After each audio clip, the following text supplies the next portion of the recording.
Hey, yo, yo, yo, it's Ugly Truck Driver. How the flock are ya? Well, just got this off of American Freedom Fighters site.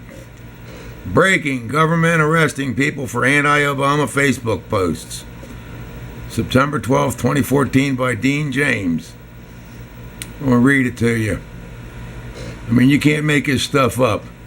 This article will make you angry. The U.S. government is actively seeking those who criticize government, specifically Barack Obama, and arresting them without charging them. They are remanded to mental health institutions where they are given training on how to view the world. Remind you of a little book that George Orwell wrote? It gets worse. Most of the victims of the government kidnapping schemes are veterans. This is from the Rutherford Institute. In the 4 years since the start of Operation Vigilant Eagle, the government has steadily ramped up its campaign to silence dissidents, especially those with military backgrounds. Coupled with the DHS dual reports on right-wing and left-wing extremism, which broadly defines extremists as individuals or groups that are mainly anti-government, rejecting federal authority in favor of state or local authority, or rejecting government authority entirely. These tactics have boded ill for anyone seen as opposing the government. One particularly troubling mental health label being applied to veterans and others who challenge the status quo is oppositional defiance disorder. As a journalist Anthony Martin explains, OOD diagnosis denotes that the person exhibits symptoms such as the questioning of authority, the refusal to follow directions, stubbornness, the unwillingness to go along with the crowd, and the practice of disobeying or ignoring orders. Persons may also receive such a label if they are considered free thinkers, nonconformists, or individuals who are suspicious of large centralized government. At one time, the accepted protocol among mental health professionals was to reserve the diagnosis of oppositional defiance disorder for children or adolescents who exhibited uncontrolled defiance towards their parents and teachers. The case of the 26-year-old decorated Marine Brandon Raub, who was targeted because his Facebook post interrogated by government agents about his views on government corruption, arrested with no warning, labeled mentally ill for subscribing to so-called conspiratorial views about the government, detained against his will in a psych ward for standing by his views, and was isolated from his family and friends and attorney in a prime example of government war on veterans. Raub's case exposes the seedy underbelly of the government system that is targeting Americans, especially military veterans, for expressing their discontent with America's rapid transition to a police state. Here is a news story by RT about Raub. Apparently the corporate media in the United States won't tell his story. Well, a few months ago, we told you about the case of Brandon Raub, a 26-year-old decorated Marine veteran who served in both Iraq as well as Afghanistan. He was arrested and put into a psychiatric institution last August for some incendiary Facebook posts. You will not violate my rights. Here's video of Brandon Raub's arrest. He was detained without charges and was ordered to spend up to 30 days in a psych ward, but that court order was later dismissed. Now, Brandon Raub is suing the government for infringing on his First Amendment rights. Yesterday, I spoke with his lawyer, John Whitehead. He's a constitutional attorney at the Rutherford Institute, and I asked him to go into more detail about Brandon's arrest and what has happened in the year since. Well, he was arrested for Facebook posts. And then taken into custody and eventually put in a mental hospital. And so the Facebook posts were basically his complaining about the way the government is operating. He was again arrested handcuffed behind his back. We actually called the police and said, "What are the charges?" They said, "Oh, he's not charged with anything." So we eventually got him out of the mental hospital about a week, and we had a judge actually rule who released him that there was no credible evidence whatsoever to hold him. And so within this last about 8 or 9 months that we've been preparing for this lawsuit, assembled a legal team, and we filed a First Amendment, a Fourth Amendment case today in Federal District Court in Richmond, and a false imprisonment case. So he was arrested for his First Amendment activities, and he was searched and seized without probable cause. The government did not even have a search warrant because they did not have enough evidence to get it. There was no evidence of him ever owning a gun. In fact, he doesn't own a weapon, so obviously he wasn't dangerous. And so I see this case basically as a shot across the bow, telling the government, before you do this, you need to follow the Constitution, and you need to do your work, your homework. Don't go around harassing veterans. And we'll get to your lawsuit in just a second. As you had mentioned, U.S. Circuit Court Judge Alan Sharrett acknowledged the fact that the authorities had broken Brandon Raub's First, Fourth, Fifth, and 14th Amendment rights. Was there any sort of apology issued? No.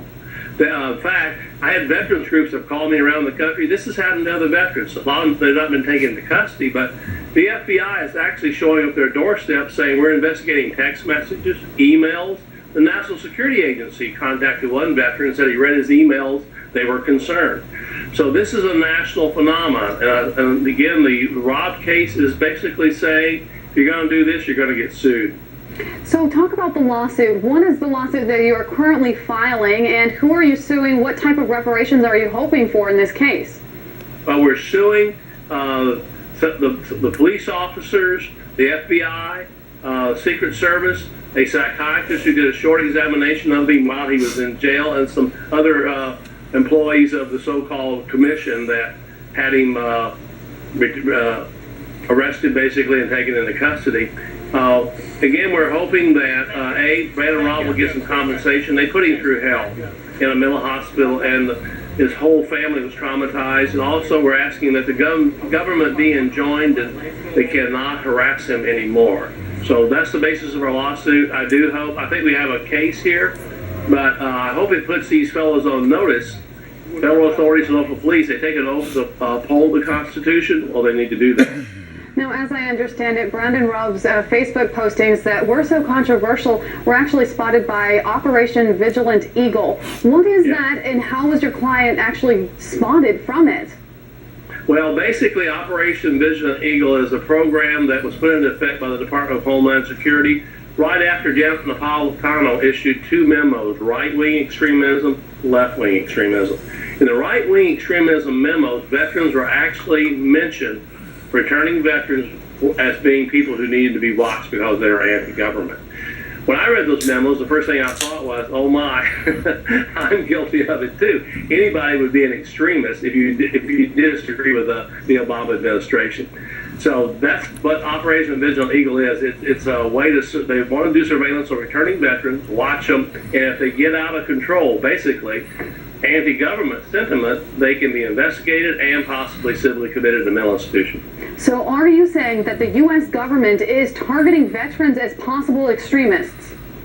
Oh yeah, they say it. If you read the right-wing extremism memo, I wrote a commentary on it on our website, rutherford.org. You can read that. But yeah, it's very clear. Veterans were actually mentioned as possible extremists. And when I read the memo, actually, the word extremist and terrorist were used interchangeably. So you could come to the conclusion that you could be a terrorist or be a returning veteran like Brandon Raub, and he's very vocal about how he disagrees with the government. You're an extremist and maybe a terrorist.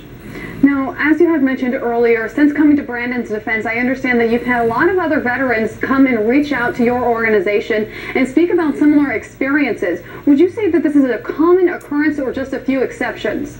No, it's a common occurrence. In fact, we recently had a fellow who emailed us about some things going on, secret training exercises, and the next day the National Security Agency showed up and threatened to deport him. He came into my office weeping. So this is very intimidating, and it makes me angry.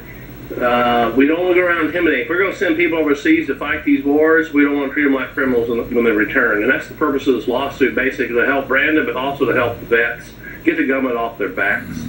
John, help my viewers understand, why target veterans? What could this have possibly done? What were they going for in your client's case?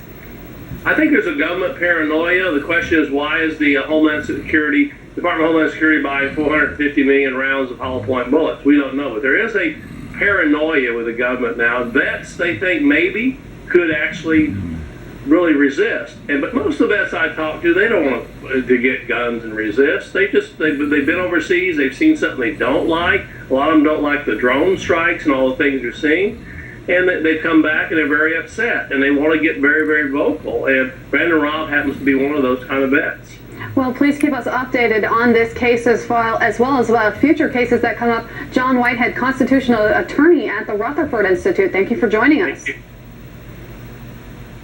Well, that ought to tell you a little bit, huh? To underscore how big the story is, John Whitehead of the Rutherford Institute is the lead attorney defending the innocent victims targeted by the Obama thought police. Whitehead is quite famous for his defense of Bill of Rights for the past several decades.